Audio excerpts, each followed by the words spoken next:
And there's two different approaches to it. Method number one. We've gone through our sleep routine, and this applies for all ages, all babies.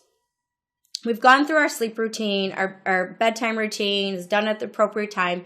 Baby is now in her crib, and you've said goodnight. You've soothed her, whether it's with a pat and a shush, or, just your words.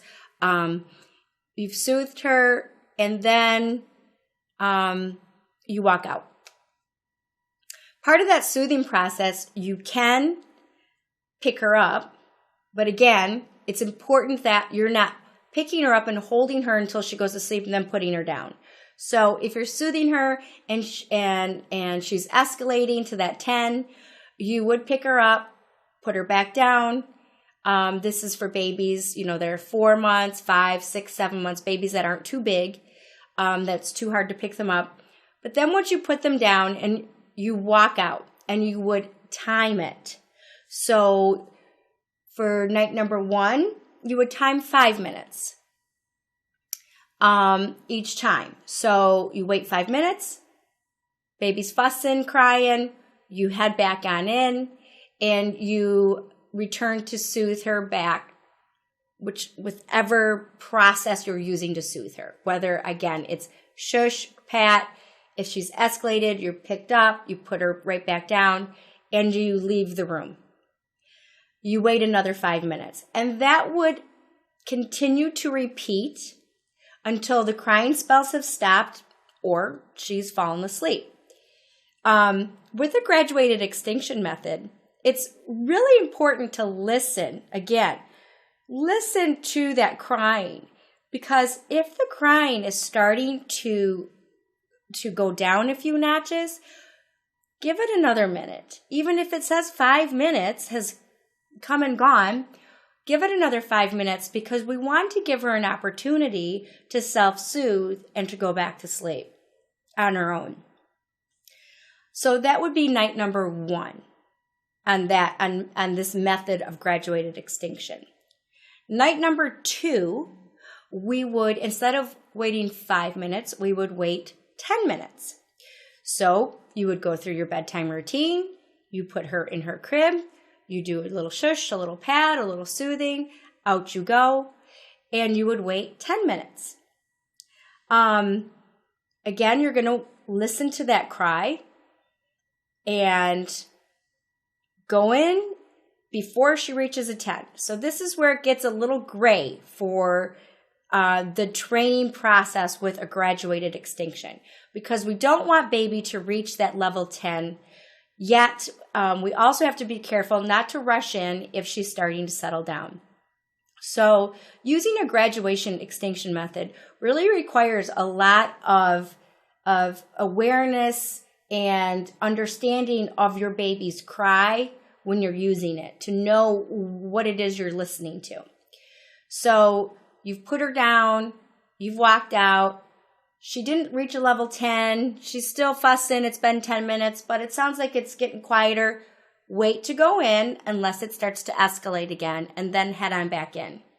If you've already waited that 10 minutes, if she started to settle down, so now it's 11, 12 minutes, but then it starts to go up, don't wait until it escalates again. Just go ahead on in. Soothe her, pat her, use your whatever soothing technique you're using, and then out you go again and wait 10 minutes again. That process would repeat itself until she stops crying or she goes to sleep. On night number 3, you're going to wait 15 minutes. And on night number 4, the max amount of time you're going to wait is 20.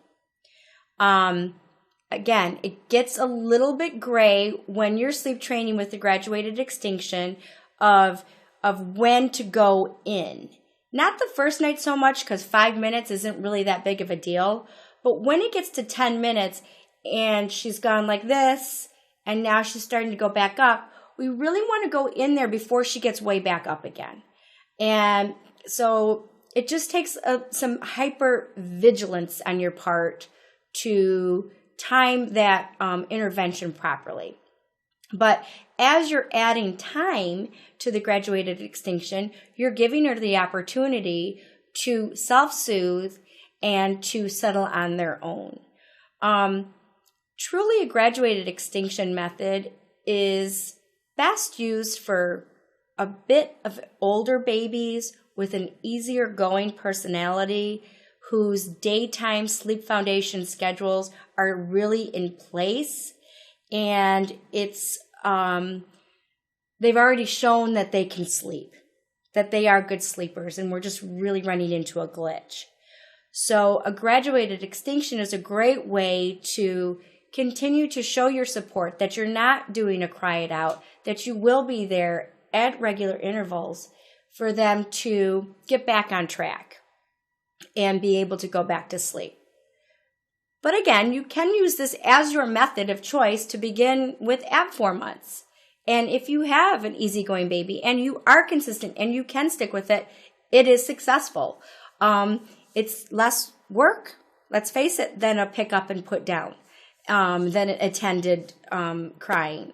So it's really about looking into your own sleep philosophy, your tolerance for crying, your tolerance for waiting, to run in there, how much time you have to commit to sleep training. Maybe you don't have a whole lot of time. Maybe graduate extinction is the way to go because you don't have, 10 days, 14 days to be at it. So it's another method that does work, and it is not a cry it out.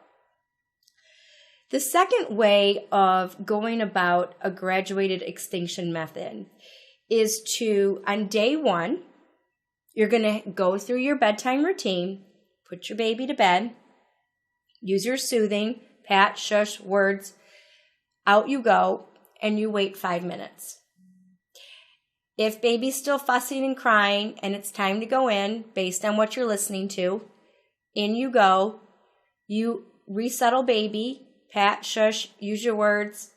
If she's escalating to that 10, go ahead over the shoulder, but right back down the minute she settles, the second she settles.